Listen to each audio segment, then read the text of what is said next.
ਖਾਲਸਾ ਜੀ ਚੈਨਲ ਨੂੰ ਸਬਸਕ੍ਰਾਈਬ ਕਰਨ ਤੋਂ ਬਾਅਦ 'ਚ ਆਲ ਨੋਟੀਫਿਕੇਸ਼ਨ ਨੂੰ ਜ਼ਰੂਰ ਔਨ ਕਰੋ ਤਾਂ ਕਿ ਸਾਡੀ ਕਥਾ ਕੀਰਤਨ ਦੀ ਹਰ ਵੀਡੀਓ ਤੁਹਾਡੇ ਤੱਕ ਪਹੁੰਚਦੀ ਰਹੇ ਅਤੇ ਵੀਡੀਓ ਨੂੰ ਲਾਈਕ ਕਰਨਾ ਨਾ ਭੁੱਲਣਾ ਜੀ। ਮਨਾਵੂੰ ਬਹੋਰੀ ਤੇਗ ਬਹਾਦਰ ਪਰਮੰ ਕਿਰਪਾਲਾ ਵਾਹਿਗੁਰੂ ਪਰਮੰ ਕਿਰਪਾਲਾ। ਸ਼੍ਰੀ ਗੁਰੂ ਗੋਬਿੰਦ ਸਿੰਘ ਬਿਸਾਲਾ ਤਰੋਂ ਤਰਾ ਪੱਗ ਪੁੰਨ ਪੁੰਨ ਸੀਸਾ ਪੱਗ ਪੁੰਨ ਪੁੰਨ ਸੀਸਾ। ਬੰਦੋਂ ਜੀ ਬਾਰ ਬਾਰ ਜਗਦੀਸ਼ਾ ਜਾਂ ਮਹਿ ਅੰਮ੍ਰਿਤ ਗਿਆਨ ਹੈ ਮਾਨਕ ਭਗਤ ਬੈਰਾਗ। ਧੰਨ ਸ਼੍ਰੀ ਗੁਰੂ ਗ੍ਰੰਥ ਉਦਦ ਬੰਦੋਂ ਕਰ ਅਨੁਰਾਗ। ਏਕ ਓੰਕਾਰ ਸਤਿਗੁਰੂ ਜਿਹ ਪ੍ਰਸਾਦ ਸਚ ਹੋਏ। ਵਾਹਿਗੁਰੂ ਜੀ ਕੀ ਫਤਿਹ ਬਿਘਨ ਬਿਨਾਸਨ ਸੋਏ। ਵਾਹਿਗੁਰੂ ਜੀ ਕੀ ਫਤਿਹ ਬਿਘਨ ਬਿਨਾਸਨ ਸੋਏ।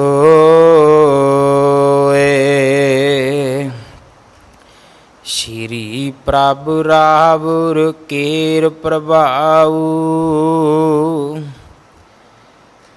ਤਿਆਗਿਓ ਹਮੈ ਨ ਕੀਨੋ ਖਾਊ।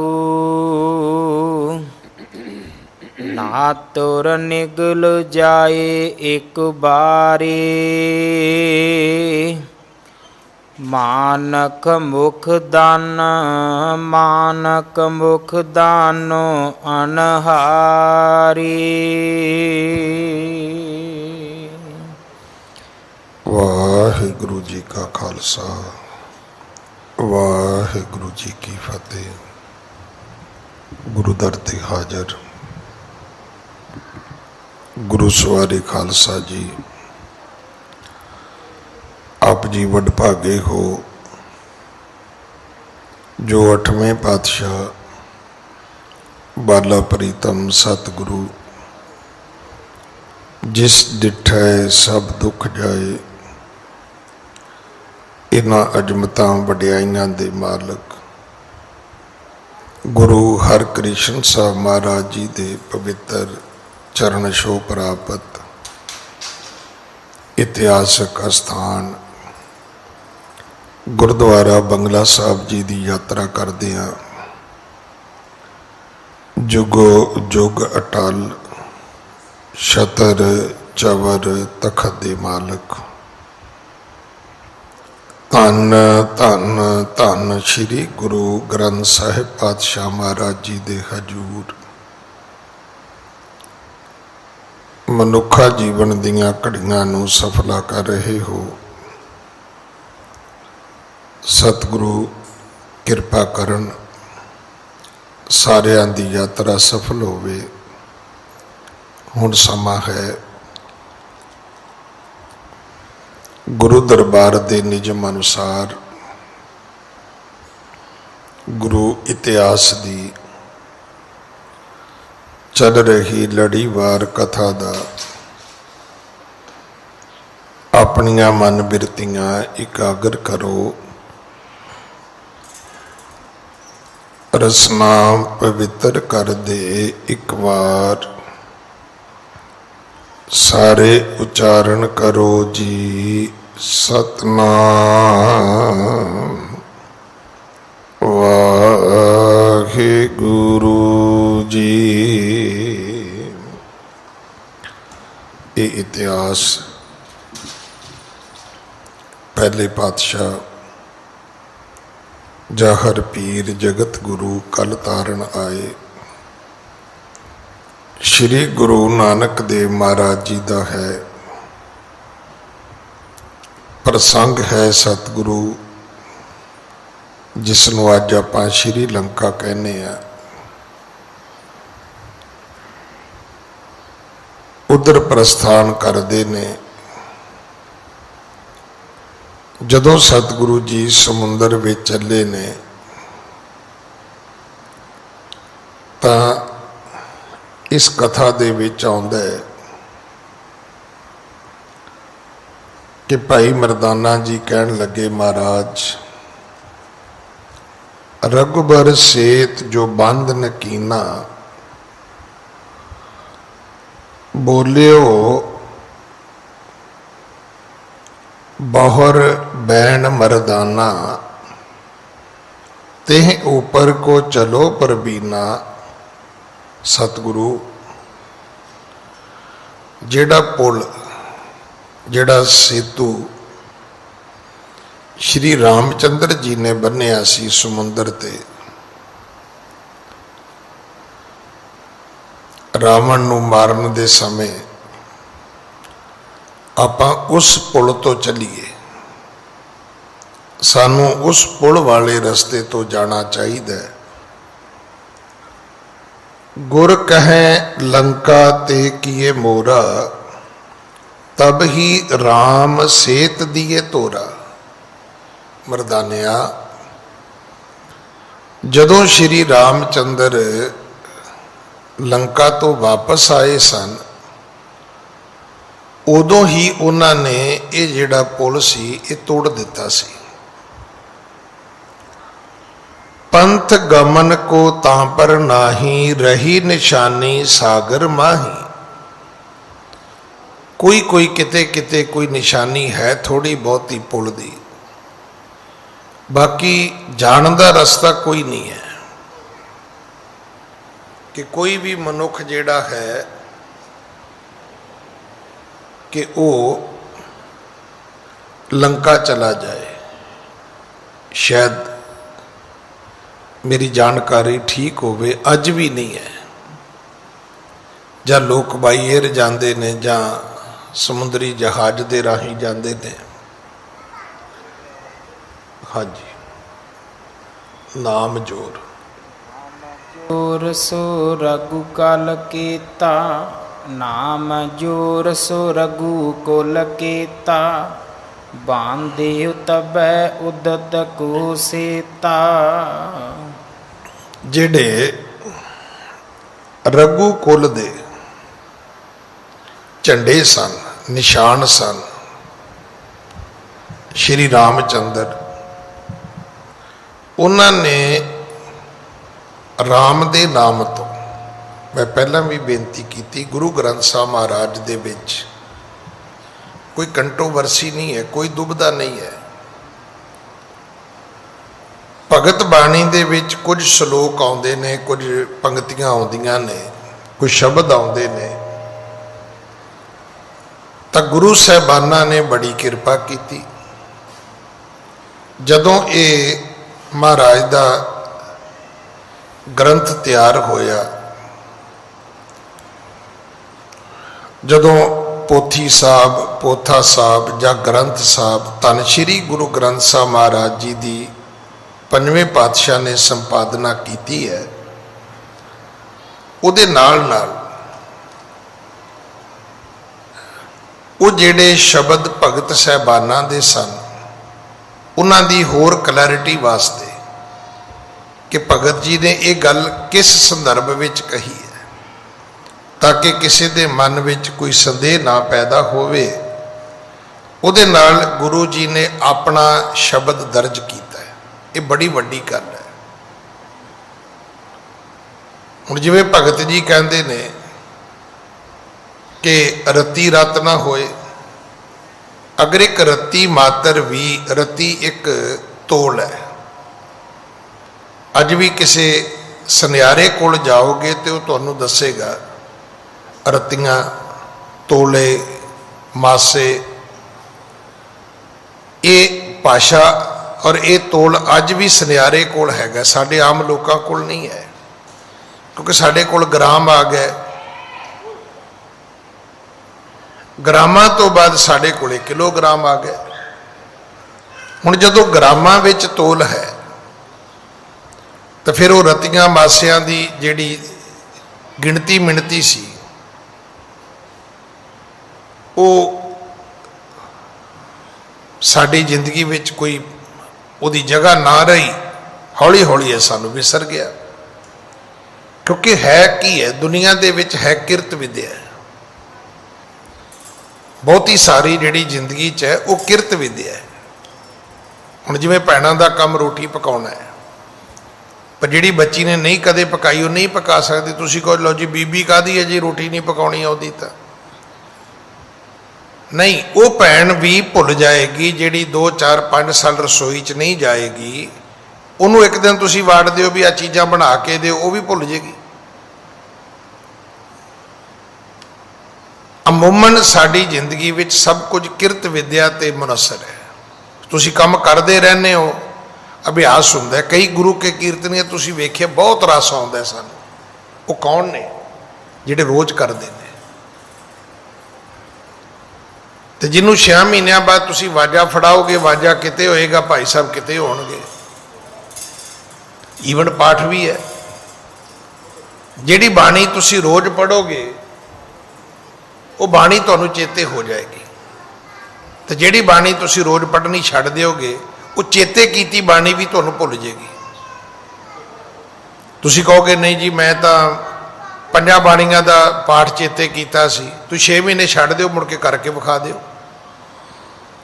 ਕਿਰਤ ਵਿਦਿਆ ਰੋਜ਼ ਕਰੋਗੇ ਤੇ ਹੋਏਗਾ, ਨਹੀਂ ਕਰੋਗੇ ਤੇ ਨਹੀਂ ਹੋਏਗਾ। ਤੋ ਇਸ ਕਰਕੇ ਜੀਵਨ ਦੀ ਇਹ ਇੱਕ ਕਿਰਤ ਵਿਦਿਆ ਹੈ ਕਿ ਜੇ ਤੁਸੀਂ ਰੋਜ਼ ਪੜੋਗੇ ਤਾਂ ਤੁਹਾਨੂੰ ਚੇਤੇ ਵਿੱਚ ਰਹੇਗਾ। ਹੁਣ ਇਹ ਜਿਹੜਾ ਭਾਰ ਦਾ ਮਾਪ ਤੋਲ ਹੈ ਇਹ ਸਾਡੀ ਜ਼ਿੰਦਗੀ ਚੋਂ ਦੂਰ ਚਲਾ ਗਿਆ।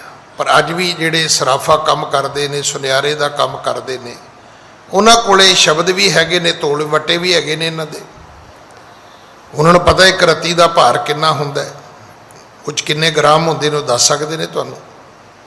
ਸਮਝਾਉਣ ਦਾ ਤਰੀਕਾ ਤਾਂ ਹੀ ਹੈ ਨਾ ਕਿ ਦੂਜੀ ਤਸ਼ਬੀਹ ਦੇ ਕੇ ਸਮਝਾਇਆ ਜਾਏ। ਪਰ ਉੱਥੇ ਗੁਰੂ ਸਾਹਿਬ ਨੇ ਦੱਸਿਆ ਵੀ ਉਹ ਰਤ ਜਿਹੜੀ ਰਤੀ ਰਤ ਨਹੀਂ ਹੁੰਦੀ, ਉਹ ਹੁੰਦੀ ਹੈ ਲੋਭ ਰਤ। ਕਿਸੇ ਬੰਦੇ ਦੇ ਵਿੱਚ ਜਿਵੇਂ ਤੁਸੀਂ ਅੱਜ ਵੇਖੋ ਕਿ ਬਲੱਡ ਕੈਂਸਰ ਹੋ ਜਾਂਦੀ ਹੈ, ਆ ਕੋਵਿਡ ਬਲੱਡ ਦੇ ਵਿੱਚ ਆ ਜਾਂਦਾ ਹੈ। ਜਿਹਦੇ ਬਲੱਡ ਵਿੱਚ ਚਲਾ ਜਾਏ ਉਹ ਡੇਂਜਰਸ ਹੋ ਜਾਂਦਾ ਹੈ। ਖੂਨ ਵਿੱਚ ਜਿਹੜੀ ਇਨਫੈਕਸ਼ਨ ਹੈ, ਇਹਨੂੰ ਧਰਮ ਦੀ ਦੁਨੀਆ ਵਿੱਚ ਵੀ ਬੋਲਿਆ ਗਿਆ ਹੈ ਕਿ ਜਿਹੜੇ ਰੱਬ ਦੇ ਪਿਆਰੇ ਹੋ ਜਾਂਦੇ ਨੇ ਉਹਨਾਂ ਦੇ ਜੀਵਨ ਦੇ ਵਿੱਚ ਇੱਕ ਜਿਹੜੀ ਲਾਲਚ ਦਾ ਖੂਨ ਜਿਹਨੂੰ ਕਹਿੰਦੇ ਨੇ, ਰੱਤੀ ਰਤ ਨਾ ਹੋਏ। ਹੁਣ ਇਹ ਤੇ ਖੂਨ ਤੋਂ ਬਿਨਾਂ ਸਰੀਰ ਹੋ ਨਹੀਂ ਸਕਦਾ, ਘਰੋਂ ਘਟ ਜੇ ਤੇ ਖੂਨ ਚੜਾਉਣਾ ਪੈਂਦਾ। ਪਰ ਜਿਹੜਾ ਲੋਭ ਰਤ ਹੈ ਇਹ ਭਗਤਾਂ ਦੇ ਸਰੀਰ ਵਿੱਚ ਨਹੀਂ ਹੁੰਦਾ। ਅੱਜ ਕੱਲ੍ਹ ਕਈ ਬੰਦੇ ਜਿਹੜੇ ਰਿਸ਼ਵਤਖੋਰ ਹੋ ਜਾਂਦੇ ਨੇ ਉਹਨਾਂ ਲਈ ਲੋਕ ਕਹਿੰਦੇ ਹੀ ਇਹ ਨੇ, ਕਹਿੰਦੇ ਹੁਣ ਰਿਸ਼ਵਤ ਇਹਦੇ ਬਲਾਡੇ ਚਲੀ ਗਈ ਹੈ, ਕੈਂਸਰ ਕਹਿੰਦੇ ਇਹਦੇ ਬਲਾਡੇ ਚਲੀ ਗਈ, ਸ਼ੂਗਰ ਕਹਿੰਦੇ ਹੁਣ ਇਹਦੇ ਬਲਾਡੇ ਚਲੀ ਗਈ ਹੈ। ਤੋ ਗੁਰਬਾਣੀ ਦੇ ਵਿੱਚ ਜਿਹੜਾ ਰਾਮ ਸ਼ਬਦ ਹੈ 2 ਰੂਪਾਂ ਵਿੱਚ ਆਉਂਦਾ ਹੈ। ਇੱਕ ਰਾਮ ਪਰਮਾਤਮਾ ਵਾਸਤੇ ਹੈ, ਇੱਕ ਰਾਮ ਤ੍ਰੇਤੇ ਯੁੱਗ ਦੇ ਅਵਤਾਰ ਵਾਸਤੇ ਹੈ।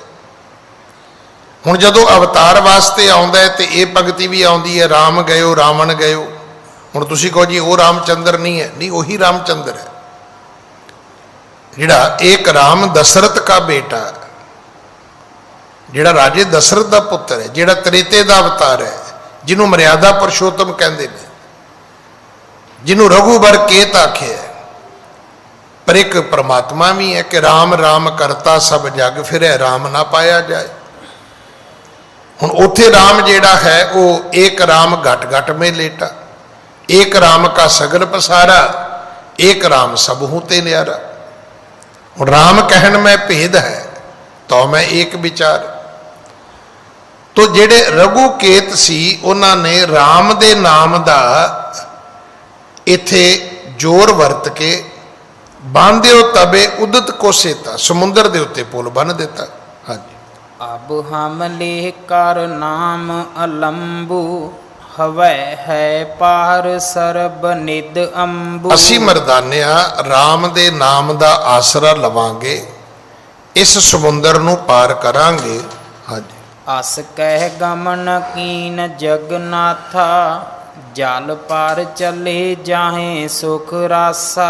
ਇਉਂ ਕਹਿ ਕੇ ਜਗਨਨਾਥ ਜਿਹੜੇ ਸੀ ਉਹ ਜਲ ਦੇ ਉੱਤੇ ਤੁਰ ਪਏ, ਜਿਹੜੇ ਸਾਰੀ ਦੁਨੀਆ ਨੂੰ ਸੁਖ ਦੇਣ ਵਾਲੇ ਨੇ ਤੇ ਸੁੱਖਾਂ ਦੀ ਰਾਸ ਨੇ। ਰਾਸ ਕੀ ਹੈ? ਪੂੰਜੀ, ਸਰਮਾਇਆ। ਜੇ ਆਪਾਂ ਕਹਿੰਦੇ ਵੀ ਇਸ ਬੰਦੇ ਕੋਲ ਤੇ ਬਹੁਤ ਸਰਮਾਇਆ ਹੈ, ਬੜੀ ਧਨ ਦੌਲਤ ਹੈ। ਗੁਰੂ ਨਾਨਕ ਦੇ ਕੋਲ ਸੁੱਖਾਂ ਦੀ ਧਨ ਦੌਲਤ ਹੈ। ਆਹ ਵਾਲੀ ਧਨ ਦੌਲਤ ਨਹੀਂ ਜਿਹਨੂੰ ਆਪਾਂ ਡਾਇਮੰਡ ਕਹਿੰਦੇ ਆ, ਮੋਤੀ ਕਹਿੰਦੇ ਆ, ਗੋਲਡ ਕਹਿੰਦੇ ਆ, ਨਹੀਂ, ਕਿਉਂਕਿ ਇਹ ਲੈ ਕੇ ਵੀ ਲੋਕ ਸੁਖੀ ਨਹੀਂ ਹੈਗੇ। ਬੜੀ ਦੁਨੀਆ ਦੇ ਤੁਹਾਨੂੰ ਤੁਸੀਂ ਜਾਣਦੇ ਹੋਵੋਗੇ ਵੀ ਉਹਨਾਂ ਕੋਲ ਪੈਸੇ ਬਹੁਤ ਨੇ ਪਰ ਸੁੱਖ ਹੈ ਨਹੀਂ। ਤੋ ਜਿਹੜਾ ਸੁੱਖ ਹੈ ਇਹ ਇੱਕ ਵੱਖਰੀ ਰੱਬ ਦੀ ਦਾਤ ਹੈ, ਔਰ ਗੁਰੂ ਦੇ ਕੋਲ ਇਹਦੇ ਭੰਡਾਰੇ ਭਰੇ ਹੋਏ ਨੇ।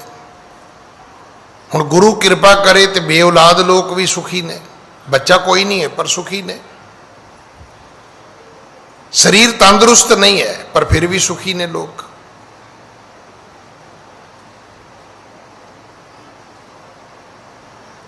ਬੰਦੇ ਦਾ ਸਰੀਰ ਠੀਕ ਨਹੀਂ ਹੈ ਪਰ ਤੁਸੀਂ ਉਹਨੂੰ ਮਿਲੋਗੇ ਤੁਹਾਨੂੰ ਆਨੰਦ ਆ ਜਾਏਗਾ। ਇੱਥੇ ਚੰਗੇ ਭਲੇ ਬੰਦੇ ਸੈਰ ਕਰਦੇ ਮਿਲਣਗੇ ਤੁਹਾਨੂੰ, ਜਿਹੜੇ ਕਹਿਣਗੇ ਮੈਂ 10 ਕਿਲੋਮੀਟਰ ਰੋਜ਼ ਤੁਰਦਾ, ਤੇ 1 ਕਿਲੋਮੀਟਰ ਤੁਸੀਂ ਨਾਲ ਤੁਰਿਓ, ਰੋ ਰੋ ਕੇ ਬੁਰਾ ਹਾਲ ਕਰ ਦੇਗਾ ਆਪਣਾ। ਉਹ ਫੈਕਟਰੀ ਵੀ ਗਈ ਜੀ, ਫਲਾਣਾ ਵੀ ਗਿਆ ਜੀ, ਅਮਕਾ ਵੀ ਗਿਆ ਜੀ। ਤੁਹਾਨੂੰ ਲੱਗੇਗਾ ਵੀ ਹੱਟਾ ਕੱਟਾ ਵੀ ਇਹ ਤੇ ਰੋਜ਼ ਸਵੇਰੇ ਅੱਧਾ ਕਿਲੋ ਆਪਣਾ ਪਸੀਨਾ ਵਹਾਉਂਦਾ ਹੈ, ਇਹ ਤੇ ਬਿਲਕੁਲ ਖੁਸ਼ ਹੋਏਗਾ, ਠੀਕ ਹੋਏਗਾ। ਇਹ ਜ਼ਰੂਰੀ ਨਹੀਂ ਹੈ। ਔਲਾਦ ਵਾਲੇ ਬੰਦੇ ਰੋਂਦੇ ਮਿਲਣਗੇ ਤੁਹਾਨੂੰ। ਪਿੱਛੇ ਤੁਸੀਂ ਵੇਖਿਆ ਹੀ ਹੈ ਫਰੀਦਕੋਟ ਡਿਸਟ੍ਰਿਕਟ ਦੇ ਵਿੱਚ ਕਿੱਡਾ ਵੱਡਾ ਭਾਣਾ ਵਰਤਿਆ। ਇੱਥੇ ਬੜੇ ਬੜੇ ਵੱਡੇ ਨਾਂ ਸੀ ਉਹਨਾਂ ਦੇ ਬੱਚਿਆਂ ਦੇ, ਪਰ ਬਾਪ ਕਿੱਥੋਂ ਮਿਲਿਆ? ਇੱਕ ਇੱਟਾਂ ਦੇ ਵਿੱਚ ਇੱਕ ਪਲਾਸਟਿਕ ਦਾ ਉੱਤੇ ਲਾ ਕੇ ਪੇਪਰ ਜਿਹਾ, ਤਰਪਾਲ ਜਿਹੀ, ਉਹਦੇ ਵਿੱਚ ਉਹ ਆਪਣੀ ਜ਼ਿੰਦਗੀ ਕੱਟ ਰਿਹਾ ਸੀ। ਤੇ ਜਦੋਂ ਉਹਦੀ ਸਾਰੀ ਤਬਦੀਸ਼ ਹੋਈ ਤੇ ਪਤਾ ਲੱਗਾ ਵੀ ਉਹ ਤੇ ਬੜੇ ਵੱਡੇ ਘਰਾਣੇ ਦਾ ਬੁੱਢਾ ਸੀ, ਬਜ਼ੁਰਗ ਸੀ। ਇਹ ਜ਼ਰੂਰੀ ਨਹੀਂ ਔਲਾਦ ਵਾਲਾ ਸੁਖੀ ਹੋਵੇ, ਬੇਔਲਾਦ ਵੀ ਸੁਖੀ ਹੋ ਸਕਦੇ ਨੇ। ਜ਼ਰੂਰੀ ਨਹੀਂ ਤੰਦਰੁਸਤ ਸੁਖੀ ਹੋਵੇ, ਬਿਮਾਰ ਆਦਮੀ ਵੀ ਸੁਖੀ ਹੋ ਸਕਦਾ ਹੈ। ਮੈਂ ਤਾਂ ਕਈ ਵਾਰੀ ਇੱਥੇ ਬੇਨਤੀ ਕੀਤੀ, ਮੈਨੂੰ ਨਾ ਹੀ ਭੁੱਲ ਗਿਆ, ਡਿਫੈਂਸ ਕਲੋਨੀ ਤੋਂ ਉਹਨਾਂ ਨੇ ਸੇਵਾ ਵੀ ਬੜੀ ਕੀਤੀ, ਇੱਥੇ ਸਮਾਨ ਵੀ ਭੇਜਿਆ, ਤੇ ਫੋਨ ਕਰਕੇ ਕਹਿੰਦੇ ਗਿਆਨੀ ਜੀ ਅਸੀਂ ਤਾਂ ਥੈਂਕਸ ਕਰਦੇ ਆ ਰੱਬ ਦਾ ਕਿ ਪਤਾ ਨਹੀਂ ਸ਼ਾਇਦ ਇਹ ਕਦੇ ਮੁੜ ਕੇ ਹੋਣਾ ਕਿ ਨਹੀਂ ਹੋਣਾ, ਪਰ ਇਸ ਕਰੋਨੇ ਦੀ ਵਜ੍ਹਾ ਕਰਕੇ ਅਸੀਂ ਸਾਰਾ ਪਰਿਵਾਰ ਸਵੇਰੇ ਅੰਮ੍ਰਿਤ ਵੇਲੇ ਉੱਠਦੇ ਹਾਂ, ਬਾਬਾ ਜੀ ਦੇ ਕਮਰੇ 'ਚ ਇਕੱਠੇ ਬਹਿ ਕੇ ਪਾਠ ਕਰਦੇ ਹਾਂ, ਨਾਸ਼ਤਾ ਇਕੱਠੇ ਕਰਦੇ ਹਾਂ, ਲੰਚ ਇਕੱਠੇ ਕਰਦੇ ਹਾਂ, ਡਿਨਰ ਇਕੱਠੇ ਕਰਦੇ ਹਾਂ, ਸ਼ਾਮ ਨੂੰ ਰਹਿਰਾਸ ਸਾਹਿਬ ਦਾ ਪਾਠ ਇਕੱਠੇ ਬਹਿ ਕੇ ਕਰਦੇ ਹਾਂ, ਔਰ ਸਾਰਿਆਂ ਨੇ ਸਹਿਜ ਪਾਠ ਰੱਖਿਆ ਹੋਇਆ ਹੈ। ਹੁਣ ਕਈ ਲੋਕ ਉਹ ਵੀ ਨੇ, ਇਹ ਗੱਲ ਰਜਨੀਸ਼ ਨੇ ਲਿਖੀ, ਬੋਲੇਗਾ ਕੋਈ ਨਹੀਂ, ਸੁਣਾਉਣਗੇ ਸਾਰੇ, ਕਿ ਮੰਦਿਰ ਬਣ ਰਿਹਾ ਹੈ ਤੇ ਬਾਹਰ ਰੋੜੀ ਕੁੱਟੀ ਜਾ ਰਹੀ ਹੈ।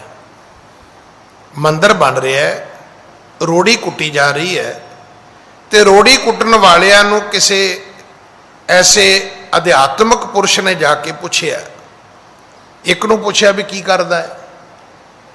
ਕਹਿੰਦਾ ਜੀ ਕੀ ਕਰਨਾ ਹੈ, ਆ ਢਿੱਡ ਦੀਆਂ 2 ਰੋਟੀਆਂ ਵਾਸਤੇ ਕਹਿੰਦਾ ਪੱਥਰ ਕੁੱਟ ਰਿਹਾ। ਦੂਜੇ ਨੂੰ ਪੁੱਛਿਆ ਵੀ ਤੂੰ ਕੀ ਕਰ ਰਿਹਾ ਹੈ? ਉਹ ਕਹਿੰਦਾ ਜੀ ਰੱਬ ਦਾ ਘਰ ਬਣ ਰਿਹਾ ਹੈ ਤੇ ਰੋੜੀ ਕੁੱਟ ਰਿਹਾ। ਹੁਣ ਇੱਕ ਉਹੀ ਪੱਥਰ ਕੁੱਟ ਰਹੇ ਬੰਦੇ, ਇੱਕ ਦੀ ਭਾਵਨਾ ਇਹ ਵੀ ਇਹ ਮੰਦਿਰ ਬਣੇਗਾ ਤੇ ਇਹਦੇ 'ਚ ਮੇਰੀ ਕੁੱਟੀ ਰੋੜੀ ਵੀ ਲੱਗ ਜਾਏਗੀ। ਇੱਕ ਬੰਦੇ ਦਾ ਮੰਦਿਰ ਨਾਲ ਕੋਈ ਲੈਣਾ ਦੇਣਾ ਹੀ ਨਹੀਂ, ਉਹ ਤੇ ਉੱਥੇ ਵੀ ਆਪਣੀ ਲੇਬਰ ਹੀ ਕਰ ਰਿਹਾ ਹੈ। ਹੁਣ ਇਹੋ ਜਿਹੇ ਕੋਲੇ ਸੜਕ ਦੀ ਰੋੜੀ ਕਟਾ ਲਓ ਜਾਂ ਮੰਦਿਰ ਦੀ ਕਟਾ ਲਓ, ਕੀ ਫਰਕ ਪੈਂਦਾ? ਸਤਿਗੁਰੂ ਕਹਿਣ ਲੱਗੇ, ਮਰਦਾਨਿਆ ਅਸੀਂ ਵੀ ਨਾਮ ਦੇ ਆਸਰੇ ਤੇ ਜਾਣਾ ਹੈ। ਅਸ ਕਹਿ ਗਮਨ ਕੀਨ ਜਗਨਨਾਥ, ਇਉਂ ਕਹਿ ਕੇ ਸਤਿਗੁਰੂ ਚੱਲ ਪਏ। ਕੌਣ ਨੇ ਜਗਨਨਾਥ? ਜਿਹੜੇ ਸਾਰੀ ਦੁਨੀਆ ਦੇ ਸੁੱਖਾਂ ਦੀ ਰਾਸ ਉਹਨਾਂ ਕੋਲੇ ਹੈ। ਆ ਤੁਸੀਂ ਜਦੋਂ ਗੁਰਦੁਆਰੇ ਆਉਂਦੇ ਹੋ ਨਾ, ਇੱਕ ਗੱਲ ਦਾ ਜ਼ਰੂਰ ਧਿਆਨ ਰੱਖਿਆ ਕਰੋ, ਇੱਥੇ ਤੰਦਰੁਸਤ ਇਕੱਲੇ ਨਹੀਂ ਆਉਂਦੇ, ਬਿਮਾਰ ਵੀ ਆਉਂਦੇ ਨੇ। ਇੱਥੇ ਸਿਰਫ ਗਰੀਬ ਨਹੀਂ ਆਉਂਦੇ, ਅਮੀਰ ਤੋਂ ਅਮੀਰ ਵੀ ਆਉਂਦੇ ਨੇ। ਪੁੱਛਣਾ ਚਾਹੀਦਾ ਵੀ ਗਰੀਬ ਬੰਦੇ ਦੀ ਤੇ ਸਮਝ ਆ ਗਈ ਵੀ ਉਹ ਤੇ ਪੈਸੇ ਮੰਗਣ ਆਇਆ ਹੋਏਗਾ, ਕੋਈ ਕੋਠੀਕਾਰ ਮੰਗਣ ਆਇਆ ਹੋਏਗਾ, ਪਰ ਕੋਠੀਕਾਰ ਵਾਲਾ ਗੁਰਦੁਆਰੇ ਕੀ ਲੈਣ ਆਇਆ?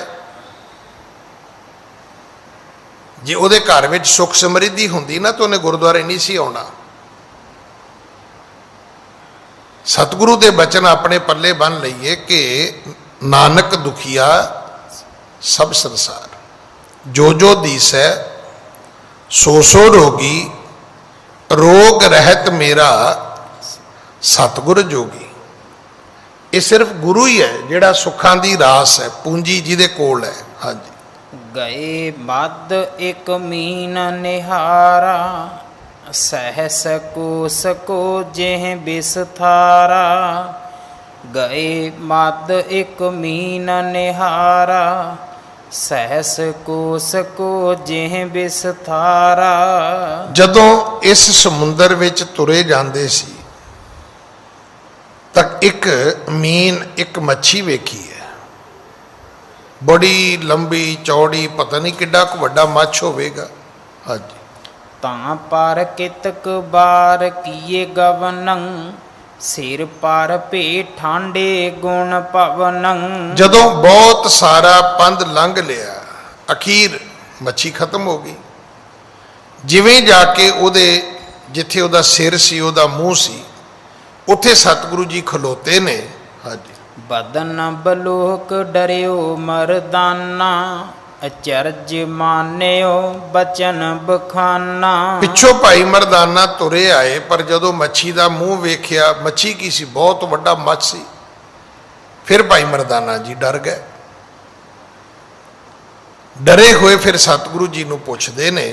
ਹਾਂਜੀ। ਸ਼੍ਰੀ ਪ੍ਰਭ ਰਾਵੁਰ ਕੇਰ ਪ੍ਰਭਾਉ, ਤਿਆਗਿਓ ਹਮੈ ਨ ਕੀਨੋ ਖਾਊ। ਕਹਿਣ ਲੱਗਾ, ਮਹਾਰਾਜ ਇਹ ਤੇ ਤੁਹਾਡੀ ਕਿਰਪਾ ਹੋਈ ਹੈ, ਇਸ ਮੱਛੀ ਨੇ ਖਾਧਾ ਨਹੀਂ ਹੈ। ਤੇ ਜੇ ਮੱਛੀ ਨਿਗਲ ਲੈਂਦੀ ਤੇ ਨਾ ਅੱਗੇ ਪਤਾ ਲੱਗਣਾ ਸੀ, ਨਾ ਪਿੱਛੇ ਪਰਿਵਾਰ ਨੂੰ ਪਤਾ ਲੱਗਣਾ ਸੀ। ਹਾਂਜੀ। ਨਾ ਤੁਰ ਨਿਗਲ ਜਾਏ ਇੱਕ ਬਾਰੀ, ਮਾਨਕ ਮੁਖ ਦਾਨੋ ਅਨਹਾਰੀ। ਜਿਵੇਂ ਮਨੁੱਖ ਦੇ ਮੂੰਹ ਵਿੱਚ ਦਾਣਾ ਆ ਜਾਏ। ਹੁਣ ਆਪਾਂ ਕੋਈ ਦਾਣੇ ਚੱਬਣ ਵਾਲੇ ਕਹਿ ਦਈਏ, ਬੇਸ਼ੱਕ ਜੇ ਅਸੀਂ ਮੂੰਹ ਚ ਪਾਉਨੇ ਆ, ਮੁੜ ਕੇ ਪੇਟ ਚ ਨਿਕਲ ਜਾਂਦੇ, ਖਤਮ। ਕਹਿਣ ਲੱਗਾ, ਬਾਬਾ ਇਹ ਤੇ ਬੜੀ ਖਤਰਨਾਕ ਮੱਛੀ ਸੀ, ਬੜੀ ਵੱਡੀ ਮੱਛੀ ਸੀ, ਏਡਾ ਵੱਡਾ ਮੂੰਹ। ਜੇ ਖਾ ਜਾਂਦੀ, ਨਿਗਲ ਜਾਂਦੀ ਤੇ ਐਵੇਂ ਹੀ ਹੋਣਾ ਸੀ ਜਿਵੇਂ ਕੋਈ ਇੱਕ ਦਾਣਾ ਕੋਈ ਬੰਦਾ ਮੂੰਹ ਚ ਪਾਵੇ ਤੇ ਨਿਗਲ ਜਾਏ। ਹਾਂਜੀ। ਪ੍ਰਥਮ ਬਲੋਕਿਓ ਮੀਨ ਮਹਾਨਾ, ਉਸ ਤੇ ਇਹ ਵਿਸਾਲ ਪਹਿਚਾਨਾ। ਅੱਗੇ ਹੋਰ ਮੱਛੀ ਆ ਗਈ। ਕਹਿਣ ਲੱਗਾ, ਬਾਬਾ ਜਿਹੜੀ ਪਹਿਲਾਂ ਵੇਖੀ ਸੋ ਵੇਖੀਏ ਤੇ ਉਹਦੇ ਤੋਂ ਵੀ ਵੱਡੀ, ਉਹਦੇ ਤੋਂ ਵੀ ਮਹਾਨ ਹੈ। ਹਾਂਜੀ। ਕੇ ਤਕ ਦੋਨੋਂ ਕੋਸ ਪਰਮਾਨਾ, ਮੁਝੇ ਬਤਾਵੋ ਕਿਰਪਾ ਨਿਦਾਨਾ। ਮਹਾਰਾਜ ਇਹ ਕਿੱਡੀਆਂ ਵੱਡੀਆਂ ਮੱਛੀਆਂ ਹੋਣਗੀਆਂ। ਵੇਖੋ ਇਹ ਤੇ ਅੱਜ ਵੀ ਮੰਨਿਆ ਜਾਂਦਾ ਵੀ ਏਡੇ ਏਡੇ ਮੱਛ ਸਮੁੰਦਰ ਵਿੱਚ ਨੇ ਕਿ ਉਹ ਜਿਹੜੇ ਸਮੁੰਦਰੀ ਜਹਾਜ਼ ਨੇ ਉਹਨਾਂ ਨੂੰ ਪਲਟਾਉਣ ਦੀ ਸਮਰੱਥਾ ਰੱਖਦੇ ਨੇ, ਉਲਟਾ ਦੇਣ ਦੀ। ਏਡੇ ਏਡੇ ਮੱਛ ਵੀ ਹੈਗੇ ਨੇ। ਤਾਂ ਹੀ ਜਦੋਂ ਸਤਿਗੁਰੂ ਦੀ ਅਸੀਂ ਬਾਣੀ ਪੜ੍ਹਦੇ, ਉਹ 'ਚ ਇੱਕ ਸ਼ਬਦ ਆਉਂਦਾ ਹੈ, ਬਲਿਹਾਰੀ ਕੁਦਰਤ ਵਸਿਆ, ਤੇਰਾ ਅੰਤ ਨਾ ਜਾਈ ਲਖਿਆ। ਉਹ ਬਲਿਹਾਰੀ ਕੁਦਰਤ ਵਸੇ ਦਾ ਅਰਥ ਇਹ ਨਹੀਂ ਵੀ ਇੱਕ ਚਿੜੀ ਵੇਖ ਲਈ, ਕਾਂ ਵੇਖ ਲਿਆ, ਕਬੂਤਰ ਵੇਖ ਲਿਆ। ਇਹ ਤੇ ਜਦੋਂ ਅੱਗੇ ਕੁਦਰਤ ਨੂੰ ਵੇਖਣ ਜਾਓਗੇ ਤੁਸੀਂ ਹੈਰਾਨ ਹੋ ਜਾਓਗੇ ਕਿ ਇੱਕ ਇੱਕ ਪੰਛੀ ਦੀਆਂ ਹਜ਼ਾਰਾਂ ਹਜ਼ਾਰਾਂ ਅੱਗੋਂ ਜਾਤੀਆਂ ਨੇ। ਹੁਣ ਸੱਪ ਐਸੇ ਆਪਣੀ ਜ਼ਿੰਦਗੀ 'ਚ 1 2 4 ਵੇਖੇ ਹੋਣਗੇ, दो मूँह वाले सप भी हैगे ने, मूँह चो अग उगलण वाले सप भी हैगे ने, बंदे जिन्ने उच्चे हो के तुरन वाले सप भी हैगे ने, दरख्तां ते चढ़न वाले, सीधे कंध दे नाल ही सप चढ़ जाता है। अजे कहते उहदे रब सप दे पैर नहीं हुंदे, और हुंदे भी नहीं, ये भी सच है। फिर ये भी सच है भी रब उहदे कन नहीं हुंदे सप दे। पर यह हुण मैनू भी नहीं समझ आई भी बीन वजाया सप किवें बाहर निकल आउंदा है, वो सुणदा कित्थों है। देखो असीं कुदरत नूं जानण दी तां कोशिश कीती नहीं, पढ़िया तो है नहीं कुदरत नूं भी कुदरत किहनूं कहंदे ने। असीं तां अपने आले दुआले दीयां दो चार चीज़ां नूं कुदरत मनदे आ। भाई मरदाना कहण लगा बाबा ये तो उदों भी वड्डा है, पर दसोगे भी किड्डे किड्डे वड्डे मच्छ ने। हाँ जी। बोले प्रभु बिलोक तमाशो, माया मैं कश लखो न सांसो। सतगुरु कहन लगे मरदानिया रब दे तमाशे ने, रब दी माया दे विच संसा नहीं करना, शंका नहीं पैदा करना। हुण ये सारियां चीज़ां दी कदे सोचिया सी भी साडी जिंदगी च किड्डी वड्डी जरूरत है। आ जिहड़ा करोना है ना, पहला वर्जन आया, दूजा आया, किसी दिन 5-7 घंटे घर बैठ के कल्ले लाओ जी, इन्हें पूरे संसार की तस्वीर बदलनी है। नहीं तो सानू तो हुण इदां ही लगदा सी भी जिहड़ा बेईमानी कर जाएगा, जिहड़ा रह जाएगा वो रह जाएगा। दौड़ लगी सी, भज्जे जांदे सी लोग। कदे सुनिया सी भी इदां भी दुनिया स्टक होएगी? कौन सोचता सी भी कदे जहाज उड़ने भी बंद हो जाएंगे? क्योंकि हमेशा आप ही सोचते भी अगे तो अगे ही होना है, पिछां ते आउणा कुछ नहीं, नहीं सारा कुछ ही पिछां तुरिया हुंदा है।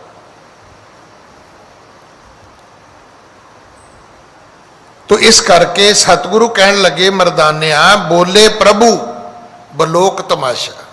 जिहड़े बचन गुरु कलगीधर पिता ने कहे ने ना कि देखण आयो जगत तमाशा। ये दुनिया की है, एक तमाशा है। तमाशा की हुंदा है? खेड। ये रब दी खेड है, एक रब दा कौतक है, ये लीला एक रब दी, ये चोज ने उस परमात्मा दे। वो खिन में अवर खिने में अवरा, अचरज चलत तुम्हारे, रूढ़ो गूढ़ो गैर गंभीरो, ऊंचो आगम अपारे। आख्या मरदानिया माया मैं कछ लखो ना संसो। ये मछ नहीं है, ये रब दी माया है।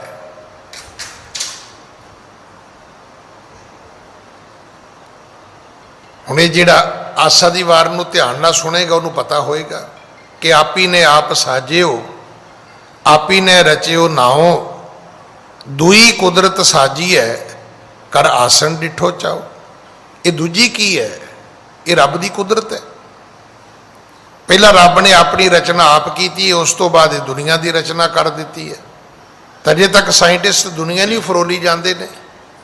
रब का ढंडाऊ कोई साइंटिस्ट नहीं है, कोई विज्ञानी नहीं है। ये सारे दुनिया नूं फरोलदे ने, कुदरत नूं वेख रहे ने। कुदरत विच हवा विच की है, आकाश विच की है, मिट्टी विच की है। अजे मिट्टी की परख होई जाती है, मिट्टी बदल जाती है। सारी मिट्टी की तसीर एक वर्गी नहीं है। इसे करके हर चीज़ हर जगह पैदा नहीं होती। मतलब इत्थों ही जमीन नूं धरती नूं समझण दा भेद सानू आ सकता है कि हर खेती हर जिहड़ी जिनस है वो हर थां ते क्यों नहीं पैदा की जा सकती? नहीं की जा सकती। सारी दुनिया का वैदर एक नहीं है, टैंपरेचर एक है। राजस्थान दे विच माउंट आबू है, उत्थे बर्फ पैंदी है। तुसीं मन्नोगे भी राजस्थान च भी इदां हुंदा है।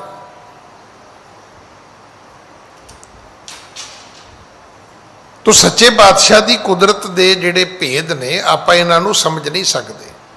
हाँ जी। पैंतीस कोश प्रथम जो देखा सहस कोस को एहो बसेखा।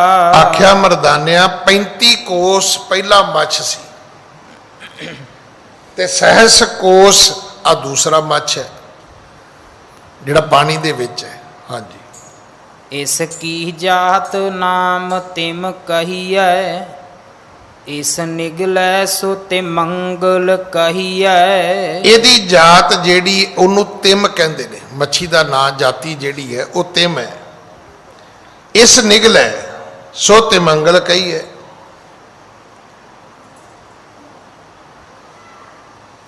ਹੁਣ ਜਿਸ ਨੂੰ ਨਿਗਲ ਜਾਏ ਉਹਨੂੰ ਤਿਮੰਗਲ ਕਹਿੰਦੇ ਨੇ। ਹਾਂਜੀ। जो उस लील जाए बरे आई नाम तिमंगल गिलै कहाई। ਹੁਣ ਤਿਮ ਨੂੰ ਜਿਹੜੀ ਖਾਵੇ ਉਹ ਤਿਮੰਗਲ ਹੈ, ਜਿਹੜੀ ਤਿਮੰਗਲ ਨੂੰ ਖਾ ਜਾਏ ਉਹ ਤਿਮੰਗਲ ਗਿਲੇ। ਹਾਂਜੀ। इस विद करके बचन बिलासा तूषण होत पाए सुख रासा। ਇਹੋ ਸਤਿਗੁਰੂ ਜੀ ਨੇ ਬਚਨ ਕੀਤੇ। देखो ये तो असी सुने बाणी दे विच कि जियां का आहार जी खाना ये करे। समुद्र दे विच एक ओपरा जिहा ज्ञान है कि 42 लाख जूना धरती ते ने, 84 चों 42 पानी च ने। हुण जिहड़ियां धरती ते जूना ने उहदी ते बहुत स्टडी हो चुकी है, पर जिहड़ियां 42 लाख पानी विच ने अजे उहदी बहुती स्टडी नहीं हुई। ਹੁਣ ਉਹਦੇ ਬਾਰੇ ਬਹੁਤ ਕੁਝ ਸਮਝਣ ਦੀ ਲੋੜ ਹੈ ਵੀ ਉਹ ਜੀਵ ਜੰਮਦੇ ਕਿਵੇਂ ਨੇ, ਫਿਰ ਉਹ ਜਦੋਂ ਮਰਦੇ ਹੋਣਗੇ ਤੇ ਉਹਨਾਂ ਦੀਆਂ ਹੱਡੀਆਂ, ਉਹਨਾਂ ਦੇ ਜਿਹੜੇ ਉਹ ਕੰਗਾਲ ਹੋਣਗੇ ਉਹ ਕਿੱਥੇ ਖੱਪਦੇ ਹੋਣਗੇ। ਫਿਰ ਉਹਨਾਂ ਜੀਵਾਂ ਨੂੰ 42 ਲੱਖ ਜੂਨਾਂ ਨੂੰ ਖਾਣ ਵਾਸਤੇ ਕੀ ਮਿਲਦਾ, ਕੌਣ ਭੋਜਨ ਦਿੰਦਾ ਹੋਏਗਾ, ਉਹ ਕਿਵੇਂ ਜਿਉਂਦੇ ਰਹਿੰਦੇ ਨੇ। परमात्मा ने ये विध इदा ही बनाई है। एक जीव दूजे नूं खाई जाता, दूजा तीजे नूं खाई जाता, तीजा चौथे नूं खाई जाता, पर कुदरत चली जाती है। हाँ जी। चरण रेन जब चख सिर परसी बोलन शक्त पई तब सरसी। ये जेड़ा वड्डा मच्छ सी ना, जिवें ही उहदे सिर नूं सतगुरु दे चरण छोहे, कहते परमात्मा की कृपा वरती उथे, उस झख ने, झख का अर्थ भी हुंदा है वड्डा मच्छ, उन्हें बोलना शुरू कर दिता जिवें मनुख बोलते ने। हाँ जी। बूझन लगे प्रभु तेह ताई अहे कौन चख काया पाई। सतगुरु जी ने फिर उस मच्छ नूं पुछया भी तू है कौन है, ते तैनूं ये मच्छ की जूनी मिली किवें है। जिहड़ियां जूनियां असीं भोगदे आ ना, उन्हां दा भी एक इतिहास अपना है, उहदा पिछोकड़ है। हर जूनी दे विच बंदा एवें नहीं जांदा। हर जूनी दे जिहड़े दुख सुख असीं भोगदे आ, ये भी साडे पूर्वले कर्मां दा कोई हिसाब किताब है। सतगुरु जी ने पूछा कि अह कौन, अह कौन तो अर्थ तू कौन है। चख काया पाई, तो तेनों ये मच्छ का शरीर, काया काया कहते हैं शरीर नूं, ये मच्छ की काया शरीर ये तेनों किवें मिलिया, ये जूनी किवें तेनों भोगनी पई, भी तू है कौन है। हाँ जी। तब ही बोले होए अतीना सुन हेत ज्यों पा तन मीना। उस मच्छ ने बड़ी अधीनगी नाल कहा, कहन लगा महाराज सुनो मेरी विथया, मैं अपनी थानू दास्तां सुनाउना कि मैं सी कौन ते पहुंच किथे गया। असी ना जदों गुरुद्वारे भी आउने आ, असी डरदे डुरदे नहीं रब कोलों। महीना क बंदा डरदा है रब कोलों, उदों बाद तो बंदा समझदा भी मैं ही मैं आ।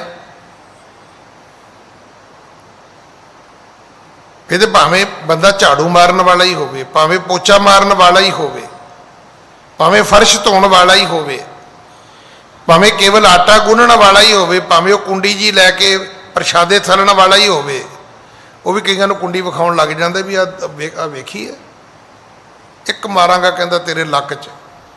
ਵੀ ਪੁੱਛੋ ਬੰਦੇ ਕੁੱਟਣ ਆਇਆ ਗੁਰਦੁਆਰੇ ਤੋਂ, ਆਇਆ ਤੇ ਰੋਟੀਆਂ ਥੱਲਣਾ ਤੂੰ। ਗੱਲ ਉਹੀ ਹੈ ਵੀ ਭਾਂਡੇ ਮਾਂਜਦਾ ਬੰਦੇ ਮਾਂਜਣ ਤੁਰ ਪੈਂਦਾ ਬੰਦਾ, ਕਿਉਂਕਿ ਉਹ ਭੈ ਮੁੱਕ ਜਾਂਦਾ। ਹੁਣ ਇਹ ਕਥਾ ਨੂੰ ਸੁਣੋਗੇ ਤੁਸੀਂ, ਮੱਛ ਦੀ ਜੂਨੀ ਮਿਲੀ, ਕਿਉਂ ਮਿਲੀ, ਐਸਾ ਕੀ ਕਾਰਨ ਹੋ ਗਿਆ? ਹਾਂਜੀ। ਹੁਤੋ ਕਾਲ ਜੈ ਜਨਕ ਨਿਰਪਾਲਾ, ਤਬ ਮੈਂ ਤਪ ਕੀਏ ਕਠਨ ਬਿਸਾਲਾ। ਹੁਤੋ ਕਾਲ ਜੈ ਜਨਕ ਨਿਰਪਾਲਾ, ਕਹਿਣ ਲੱਗਾ ਜੀ ਰਾਜੇ ਜਨਕ ਦਾ ਸਮਾਂ ਸੀ, ਜਦੋਂ ਰਾਜੇ ਜਨਕ ਦਾ ਇਸ ਧਰਤੀ ਤੇ ਰਾਜ ਸੀ। ਤਬ ਮੈਂ ਤਪ ਕੀਏ ਕਠਨ ਬਿਸਾਲਾ, ਕਹਿਣ ਲੱਗਾ ਜੀ ਮੈਂ ਬੜੇ ਤਪ ਕੀਤੇ ਉਸ ਵੇਲੇ, ਬੜੇ ਬੜੇ ਕਠਨ ਤਪ ਕੀਤੇ, ਭਗਤੀ ਕੀਤੀ ਬੜੀ ਕਠਨ। ਅੱਜ ਵੀ ਤੁਸੀਂ ਵੇਖੋ ਇੱਥੇ ਕਈ ਗੁਰਦੁਆਰੇ ਨਾ ਖਲੋ ਕੇ ਪਾਠ ਕਰ ਰਹੇ ਹੁੰਦੇ ਨੇ। ਇਹ ਪੁੱਛੋ ਵੀ ਜੇ ਖਲੋ ਕੇ ਹੀ ਪਾਠ ਕੀਤੇ ਮਹਾਤਮ ਵੱਡਾ ਹੈ, ਫਿਰ ਤਾਂ ਕਾਰਪੇਟ ਪੁੱਟ ਦੇਣਾ ਚਾਹੀਦਾ, ਕਿਉਂਕਿ ਜਿਹੜੇ ਚੌਂਕੜੀ ਮਾਰ ਕੇ ਬੈਠੇ ਨੇ ਇਹਨਾਂ ਨੂੰ ਤਾਂ ਪਤਾ ਹੀ ਨਹੀਂ। ਚੌਂਕੜੀ ਇਸ ਕਰਕੇ ਨਹੀਂ ਮਾਰੀ ਵੀ ਆਪਣੀਆਂ ਲੱਤਾਂ ਕਮਜ਼ੋਰ ਨੇ ਜਾਂ ਆਪਣੀਆਂ ਲੱਤਾਂ ਕੰਬਦੀਆਂ ਨੇ ਜਾਂ ਆਪਾਂ ਖਲੋ ਨਹੀਂ ਸਕਦੇ। ਹੁਣ ਕਈਆਂ ਨੂੰ ਇਹ ਲੱਗਦਾ ਵੀ ਇਹ ਬਹਿ ਕੇ ਪਾਠ ਕਰਦੇ ਨੇ ਵੀ ਇਹਨਾਂ ਦਾ ਤੇ ਪੁੰਨ ਫਲ ਹੀ ਕੋਈ ਨਹੀਂ ਗਾ, ਅਸੀਂ ਖਲੋ ਕੇ ਕਰਾਂਗੇ। ਮੇਰੇ ਖਿਆਲ ਤੇ ਦੋ ਹੀ ਬੰਦੇ ਕਰਦੇ ਨੇ, ਜਾਂ ਤੇ ਉਹ ਖਲੋ ਕੇ ਕਰਦਾ ਜਿਹਨੂੰ ਫੋਟੋ ਦਾ ਲਾਲਚ ਹੁੰਦਾ ਵੀ ਖਲੋ ਕੇ ਕਰਾਂਗਾ ਤੇ ਕੈਮਰੇ 'ਚ ਮੇਰੀ ਫੋਟੋ ਆਏਗੀ, ਤੇ ਜਾਂ ਫਿਰ ਉਹਦੇ ਮਨ 'ਚ ਵੀ ਜੇ ਖਲੋ ਕੇ ਕਰਾਂਗਾ ਤੇ ਉਹਦਾ ਸ਼ਾਇਦ ਪੁੰਨ ਫਲ ਜ਼ਿਆਦਾ ਹੋਏਗਾ। ਹੁਣ ਇਹ ਕਥਾ ਸੁਣਨ ਵਾਲੀ ਹੈ। ਉਹ ਮੱਛ ਕਹਿੰਦਾ ਜੀ ਮੈਂ ਤੇ ਬੜੇ ਤਪ ਕੀਤੇ, ਔਰ ਤਪ ਵੀ ਬੜੇ ਕਠਿਨ ਤਪ ਕੀਤੇ।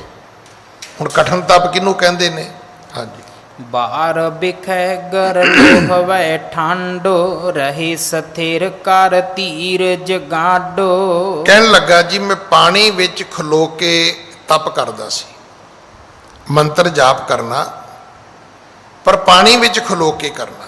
ਜਿਵੇਂ ਤੁਸੀਂ ਵੇਖਿਆ ਹੋਣਾ ਗੁਰਦੁਆਰੇ ਕਈ ਨੰਗੇ ਪੈਰੀ ਆਉਂਦੇ ਨੇ,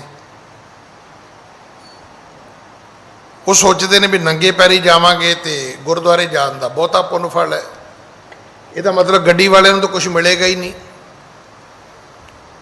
ਪੈਦਲ ਵਾਲੇ ਨਾਲੋਂ ਥੋੜਾ ਜਿਹਾ ਸਾਈਕਲ ਵਾਲੇ ਨੂੰ ਜ਼ਿਆਦਾ ਮਿਲੇਗਾ, ਸਾਈਕਲ ਤੋਂ ਸਕੂਟਰ ਵਾਲੇ ਨੂੰ ਹੋਰ ਘੱਟ ਮਿਲੇਗਾ ਨਾ, ਪੈਦਲ ਵਾਲੇ ਤੋਂ ਸਾਈਕਲ ਵਾਲੇ ਨੂੰ ਘੱਟ ਮਿਲੇਗਾ, ਸਾਈਕਲ ਵਾਲੇ ਤੋਂ ਸਕੂਟਰ ਵਾਲੇ ਨੂੰ ਘੱਟ ਮਿਲੇਗਾ, ਸਕੂਟਰ ਵਾਲੇ ਤੋਂ ਕਾਰ ਵਾਲੇ ਨੂੰ ਘੱਟ ਮਿਲੇਗਾ, ਤੇ ਜਿਹਦੀ ਲੰਬੀ ਚੌੜੀ ਕਾਰ ਹੋਈ ਉਹਨੂੰ ਤਾਂ ਕੁਝ ਮਿਲੇਗਾ ਹੀ ਨਹੀਂ।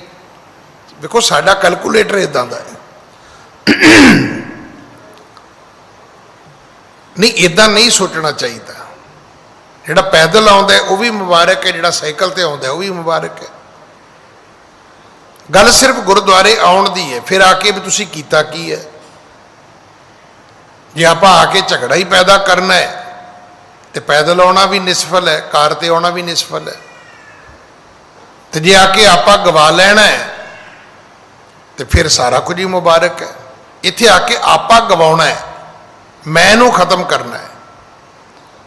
ਉਹ ਮੱਛ ਕਹਿੰਦਾ ਹੈ ਜੀ ਮੈਂ ਪਾਣੀ ਵਿੱਚ ਖਲੋਂਦਾ ਸੀ, ਬਾਹਰ ਬਿਖੈ, ਬਾਹਰ ਕਹਿੰਦੇ ਨੇ ਪਾਣੀ ਨੂੰ, ਗਰ ਲੋ ਹਵੈ ਠੰਡੋ, ਗਰ ਲੋ ਦਾ ਅਰਥ ਹੈ ਗਲੇ ਤੱਕ, ਪਾਣੀ ਦੇ ਵਿੱਚ ਖੜਾ ਹੋ ਜਾਂਦਾ ਸੀ। ਰਹੋ ਸਥਿਰ ਕਰ ਧੀਰਜ ਗਾਢੋ,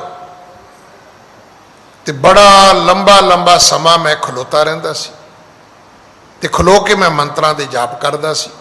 ਹਾਂਜੀ। ਸਹਿਜ ਸੁਭਾਏ ਜਨਕ ਚਲ ਆਇਓ, ਮੁਝੈ ਬਲੋਕਤ ਬਚਨ ਅਲਾਇਓ। ਭਾਈ ਗੁਰਦਾਸ ਨੇ ਰਾਜੇ ਜਨਕ ਨੂੰ ਗੁਰਮੁਖ ਕਿਹਾ ਹੈ। ਇਹ ਕਹਿੰਦਾ ਵੀ ਮੈਂ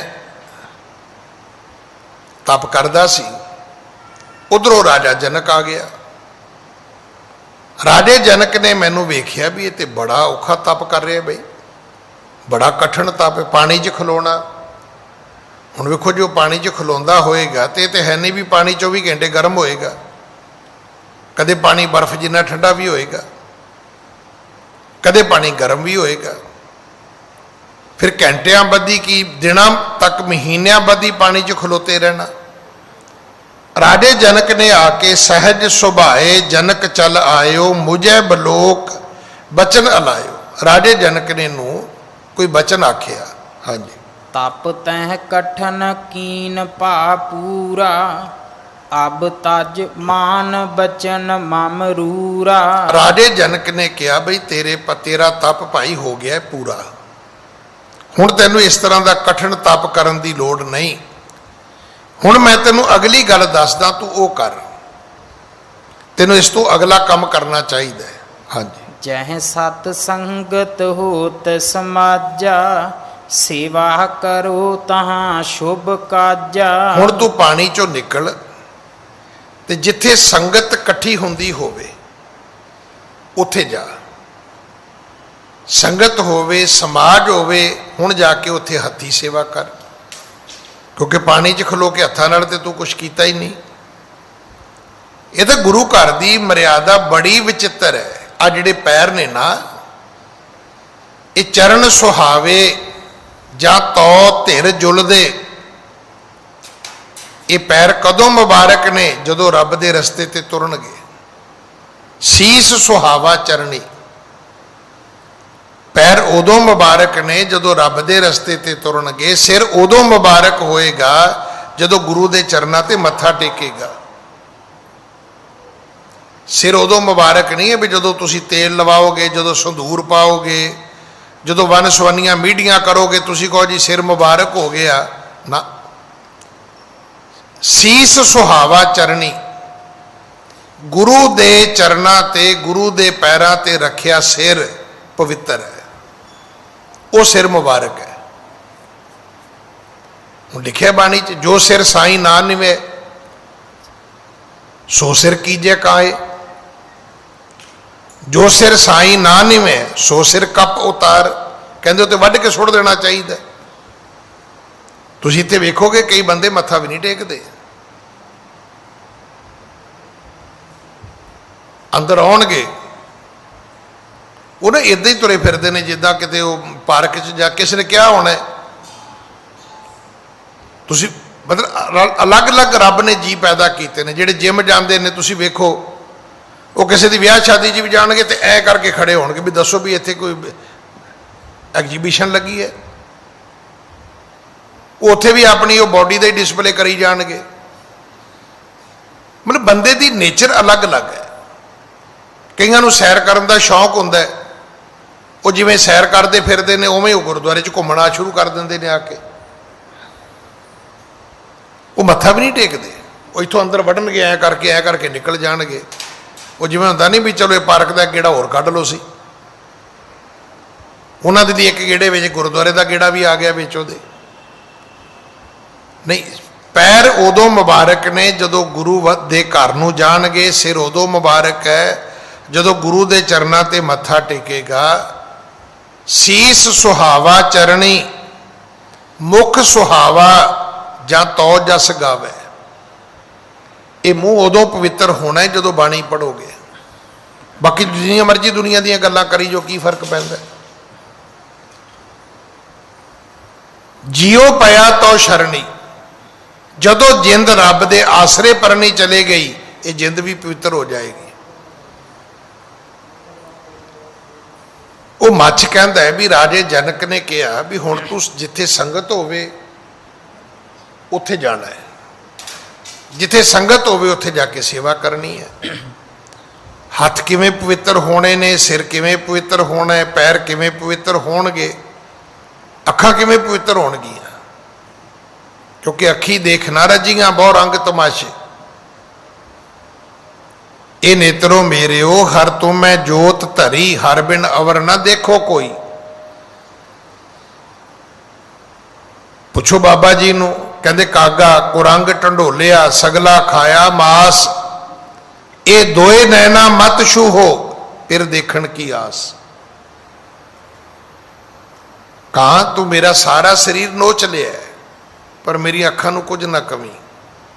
अजे भी मैनू उड़ीक है कि शायद मेरे प्रीतम दे मैनू दीदार हो जान, क्योंकि वेखण लई तां अखां चाहीदियां ने, सुणन लई कंन चाहीदे ने, तुरन लई पैर चाहीदे ने, करन लई हत्थ चाहीदे ने, सोचण लई दिमाग चाहीदा।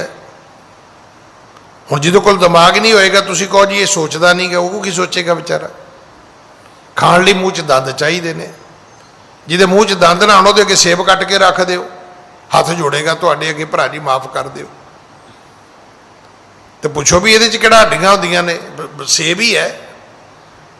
ਜਿਹੜੇ ਸੇਬ ਕਦੇ ਉਹਨੇ ਕਿਸੇ ਦੇ ਬਾਗ 'ਚੋਂ ਚੋਰੀ ਤੋੜ ਕੇ ਖਾਧੇ ਹੋਣਗੇ, ਜਦੋਂ ਮੂੰਹ 'ਚੋਂ ਦੰਦ ਨਿਕਲ ਜਾਣ ਉਹਦੇ ਸ਼ਰੇਆਮ ਉਹਦੀ ਪਲੇਟ 'ਚ ਰੱਖਿਓ, ਜੇ ਖਾ ਜੇ ਤਾਂ ਮੈਨੂੰ ਕਹਿ ਦਿਓ। ਖਾਣ ਵਾਸਤੇ ਦੰਦ ਚਾਹੀਦੇ ਨੇ, ਵੇਖਣ ਵਾਸਤੇ ਅੱਖਾਂ ਚਾਹੀਦੀਆਂ ਨੇ, ਸੁਣਨ ਵਾਸਤੇ ਕੰਨ ਚਾਹੀਦੇ ਨੇ, ਸੇਵਾ ਕਰਨ ਵਾਸਤੇ ਹੱਥ ਚਾਹੀਦੇ ਨੇ। ਜਿਹਦੇ ਹੱਥ ਹੀ ਨਹੀਂ ਰਹਿਣਗੇ ਉਹ ਕੀ ਸੇਵਾ ਕਰੇਗਾ? ਜਿੰਨਾ ਚਿਰ ਹੈਗੇ ਨੇ ਕਰ ਲਓ ਭਾਈ। ਜਿੰਨਾ ਚਿਰ ਲੱਤਾਂ ਕੰਮ ਕਰਦੀਆਂ ਨੇ, ਪੈਰ ਕੰਮ ਕਰਦੇ ਨੇ, ਰੋਜ਼ ਗੁਰਦੁਆਰੇ ਜਾਇਆ ਕਰੋ। ਜਿੰਨਾ ਚਿਰ ਅੱਖਾਂ ਵੇਖਦੀਆਂ ਨੇ, ਰੋਜ਼ ਗੁਰਦੁਆਰੇ ਜਾ ਕੇ ਗੁਰੂ ਦੇ ਦਰਸ਼ਨ ਕਰੋ। ਜੇ ਰੱਬ ਨੇ ਇਹ ਦਾਤ ਬਖਸ਼ੀ ਹੈ ਤਾਂ ਇਹਨੂੰ ਵਰਤਣਾ ਚਾਹੀਦਾ। ਰਾਜੇ ਜਨਕ ਨੇ ਉਹਨੂੰ ਸਮਝਾਇਆ ਵੀ ਸਵੇਰੇ ਆਉਣਾ ਪਾਣੀ 'ਚ ਖਲੋ ਜਾਣਾ, ਪਾਣੀ 'ਚ ਹੀ ਖਲੋਤਾ ਰਹਿਣਾ, ਨਹੀਂ ਹੁਣ ਬਾਹਰ ਨਿਕਲ, ਸੰਗਤ ਤੇ ਸਮਾਜ ਦੀ ਜਾ ਕੇ ਸੇਵਾ ਕਰ। ਹਾਂਜੀ। ਮਨ ਕੋ ਪ੍ਰਾਪਤ ਗਿਆਨ ਤਹਾਹੀ, ਮੁਕਤ ਉਚਿਤ ਹਵੈ ਸੰਸੈ ਨਾਹੀ। ਕਹਿਣ ਲੱਗੇ ਇਹਦੇ ਨਾਲ ਕੀ ਹੋਏਗਾ? ਸੰਗਤ ਵਿੱਚ ਜਾ ਕੇ ਕੀ ਹੋਏਗਾ? ਪਾਣੀ 'ਚ ਕਿਉਂ ਨਹੀਂ ਹੋ ਰਿਹਾ? ਰਾਜੇ ਜਨਕ ਨੇ ਸਮਝਾਇਆ ਕਿ ਜਦੋਂ ਉੱਥੇ ਜਾਵੇਂਗਾ, ਮਨ ਕੋ ਪ੍ਰਾਪਤ ਗਿਆਨ ਤਹਾਹੀ, ਜਿਹੜਾ ਮਨ ਵਾਲਾ ਗਿਆਨ ਹੈ ਨਾ, ਇਹ ਸੰਗਤ ਵਿੱਚੋਂ ਮਿਲੇਗਾ ਤੈਨੂੰ, ਇਹ ਪਾਣੀ 'ਚੋਂ ਨਹੀਂ ਮਿਲਣਾ। ਪਾਣੀ ਦੇ ਨਾਲ ਤੂੰ ਤਪ ਕੀਤਾ, ਹੱਠ ਕੀਤਾ, ਤੇਰਾ ਹੱਠ ਪੂਰਾ ਹੋ ਗਿਆ, ਤੇਰੀ ਇੱਕ ਸਾਧਨਾ ਸੀ ਉਹ ਪੂਰੀ ਹੋ ਗਈ ਹੈ, ਪਰ ਹੁਣ ਤੈਨੂੰ ਸੰਗਤ ਵਿੱਚ ਜਾਣਾ ਚਾਹੀਦਾ। ਮੁਕਤ ਉਚਿਤ ਹਵੈ ਸੰਸੇ ਨਾਹੀ, ਤੇ ਜਿੰਨਾ ਚਿਰ ਗਿਆਨ ਨਹੀਂ ਹੋਏਗਾ ਉਹਨਾਂ ਚਿਰ ਸੰਸੇ ਨਹੀਂ ਖਤਮ ਹੋਣਗੇ। ਅੱਜ ਬੜੀ ਦੁਨੀਆ ਹੈ, ਸਭ ਕੁਝ ਹੈ, ਪਰ ਮਨ 'ਚ ਇੰਨੇ ਸੰਸੇ ਨੇ, ਇੰਨੇ ਸੰਸੇ ਨੇ। ਹੁਣ ਵੇਖੋ ਤੁਸੀਂ ਕੋਠੀ ਬਣਾਈ ਤੇ ਸੰਸਾ ਕਿੱਡਾ ਵੱਡਾ ਹੈ ਵੀ ਨਜ਼ਰ ਨਾ ਲੱਗ ਜਾਏ, ਤੇ ਫਿਰ ਉਹ ਕਰੋੜਾਂ ਦੀ ਕੋਠੀ ਤੇ ਲਿਆ ਕੇ 150 ਰੁਪਏ ਦਾ ਕੁੱਜਾ ਰੱਖ ਦਿੱਤਾ ਕਾਲਾ। ਟਰੱਕ ਲਿਆਂਦਾ ਕੋਈ 40-50 ਲੱਖ ਦਾ, ਤੇ ਥੱਲੇ ਉਹਦੇ ਜੁੱਤੀ ਟੰਗ ਲਈ ਵੀ ਕਿਤੇ ਕਿਸੇ ਦੀ ਨਜ਼ਰ ਹੀ ਨਾ ਲੱਗ ਜਾਏ।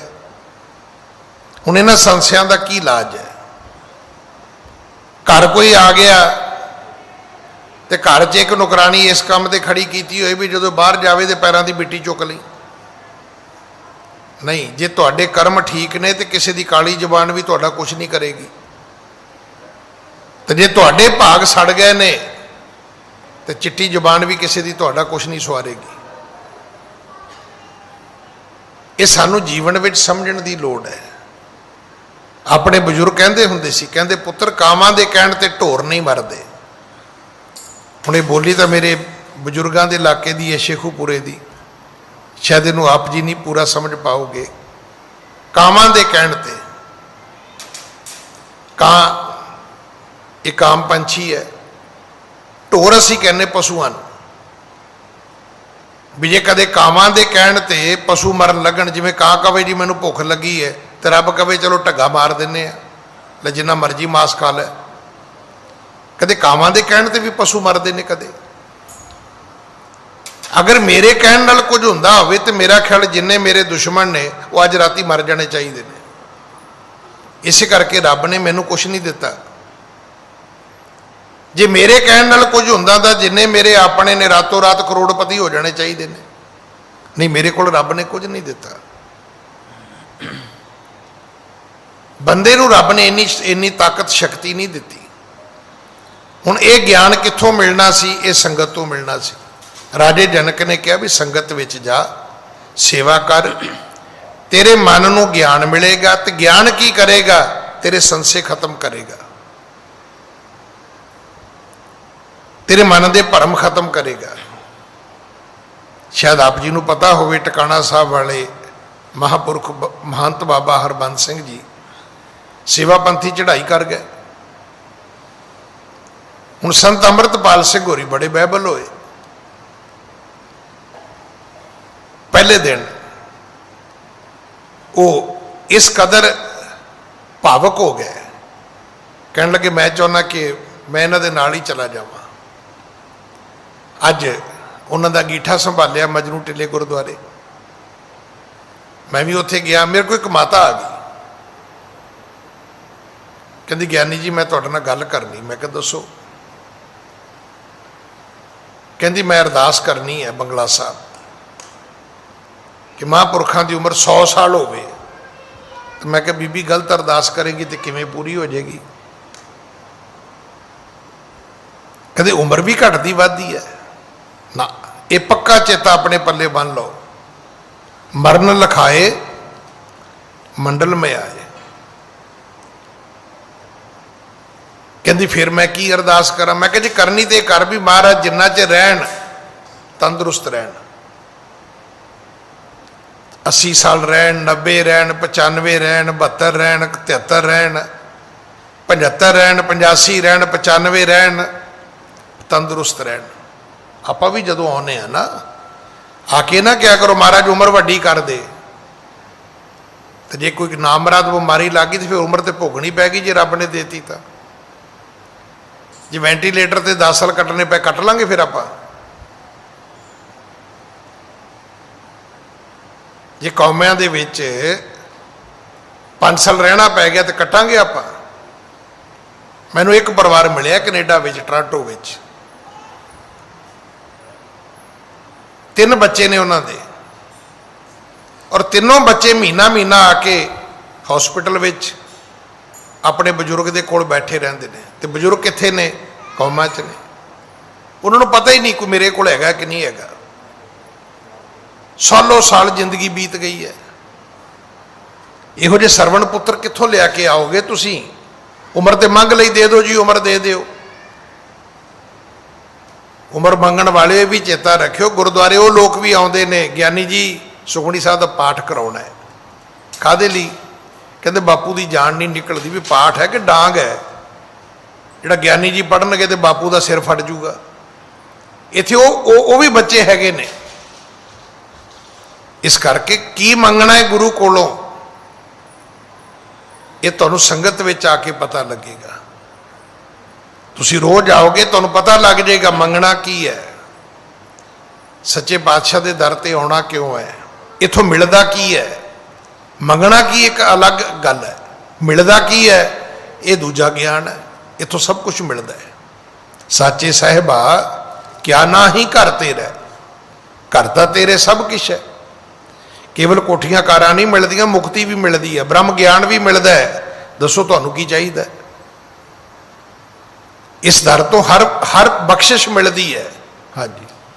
ਚਰਨ ਬੰਦਨਾ ਮੈਂ ਕਰੀ, ਕਹਿਓ ਬਚਨ ਤਿਨ ਸੰਗ।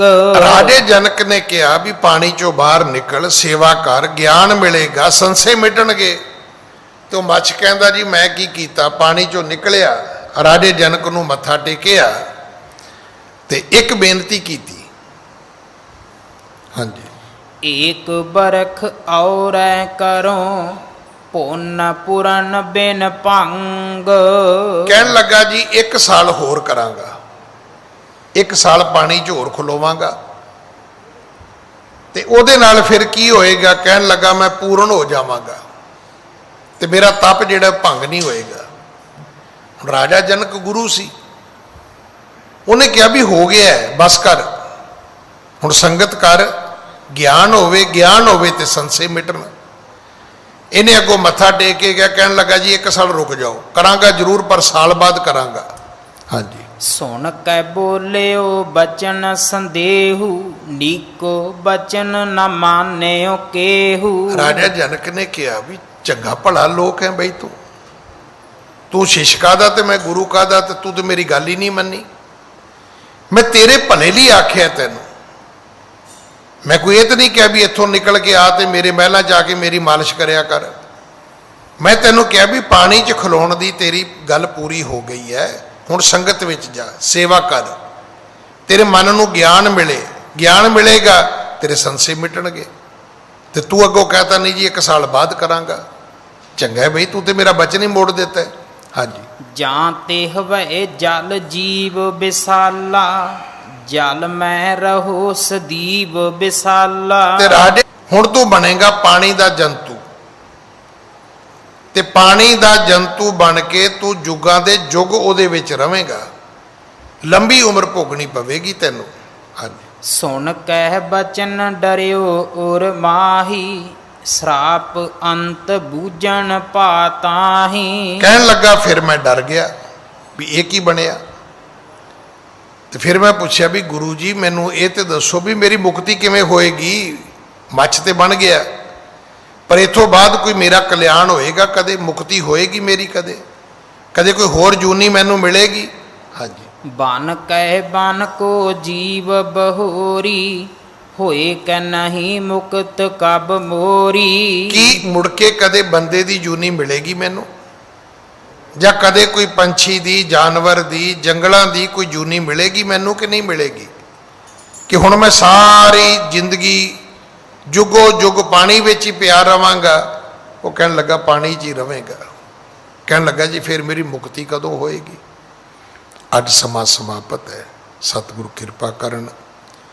ਅਗਲੀ ਕਥਾ ਆਪਾਂ ਕੱਲ ਗੁਰੂ ਕੀ ਗੋਦ ਵਿੱਚ ਬੈਠ ਕੇ ਸੁਣੀਏ। ਭੁੱਲਾਂ ਬਖਸ਼। ਖਾਲਸਾ ਜੀ ਚੈਨਲ ਨੂੰ ਸਬਸਕ੍ਰਾਈਬ ਕਰਨ ਤੋਂ ਬਾਅਦ 'ਚ ਆਲ ਨੋਟੀਫਿਕੇਸ਼ਨ ਨੂੰ ਜ਼ਰੂਰ ਔਨ ਕਰੋ ਤਾਂ ਕਿ ਸਾਡੀ ਕਥਾ ਕੀਰਤਨ ਦੀ ਹਰ ਵੀਡੀਓ ਤੁਹਾਡੇ ਤੱਕ ਪਹੁੰਚਦੀ ਰਹੇ ਅਤੇ ਵੀਡੀਓ ਨੂੰ ਲਾਈਕ ਕਰਨਾ ਨਾ ਭੁੱਲਣਾ ਜੀ।